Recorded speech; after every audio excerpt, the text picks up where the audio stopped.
Babu limits and continuity ఇది real numbers లో third unit first limit definition ఏంటి అనేది చెప్తాను.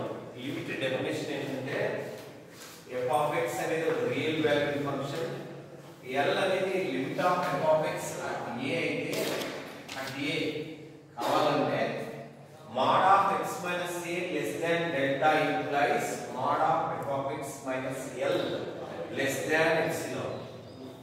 బాబు దీని గురించి ఎక్స్ప్లెనేషన్ నేను మరీ చేస్తాను, సింపుల్ గా గుర్తుపెట్టుకోండి. లిమిట్ అట్ a అంటే limit extends to a f of x. Simple గా గుర్తుపెట్టు, limit of f of x at a ని ఇలా డినోట్ చేస్తాం. దీన్ని లెఫ్ట్ సైడ్ లిమిట్ లేదు, లెఫ్ట్ హ్యాండ్ లిమిట్ లేదు, లెఫ్ట్ లిమిట్ అంటారు. Limit extends to a minus f of x. ఇక్కడ x లెస్ దాన్ a, ఇక్కడ limit extends to a plus f of x. ఇది రైట్ సైడ్ లిమిట్. ఇక్కడ x greater than a అవుతుంది. ఒక కొన్ని points మీరు గుర్తుపెట్టుకోండి. ఈ left side limit right side limit రెండు ఎగ్జిస్ట్ అంటే ఫైనైట్ వాల్యూస్ ఈక్వల్ కావాలి, నాట్ ఈక్వల్ టు ఇన్ఫినిటీ కావాలి. ఎగ్జిస్ట్ అయ్యి ఆ రెండు ఈక్వల్ అయితే అప్పుడు limit extends to a f of x కూడా ఎగ్జిస్ట్ అవుతుంది.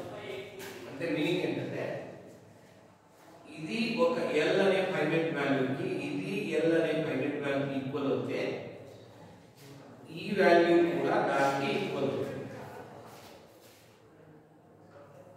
ఒకవేళ ఈ రెండు నాట్ ఈక్వల్ అయినా ఏదైనా ఒకటి ఇన్ఫినిటీకి ఈక్వల్ అయినా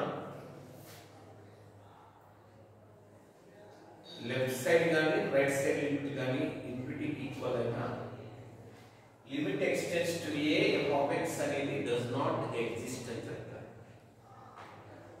సో ఇది ఎగ్జిస్ట్ కావాలంటే రెండు ఎగ్జిస్ట్ కావాలి, రెండు ఈక్వల్ కావాలి. ఇది బేసిక్ ప్రాపర్టీ. ఇక్కడ కొన్ని ఫార్ములాస్ కూడా ఉన్నాయి. Limit extends to a, k అంటే k constant k. Limit extends to a sin x అంటే sin a, cos x అంటే cos a, tan x అంటే tan a, x బదులు a సబ్స్టిట్యూట్ చేస్తాం.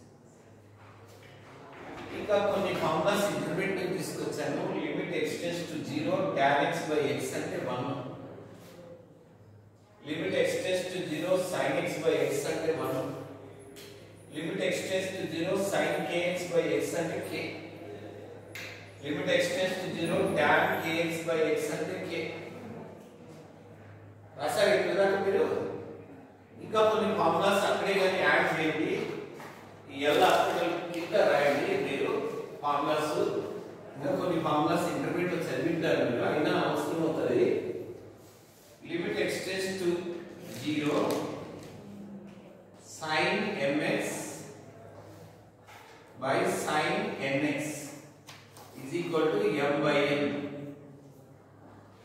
m by n right? మీరు ఇవే రాశారు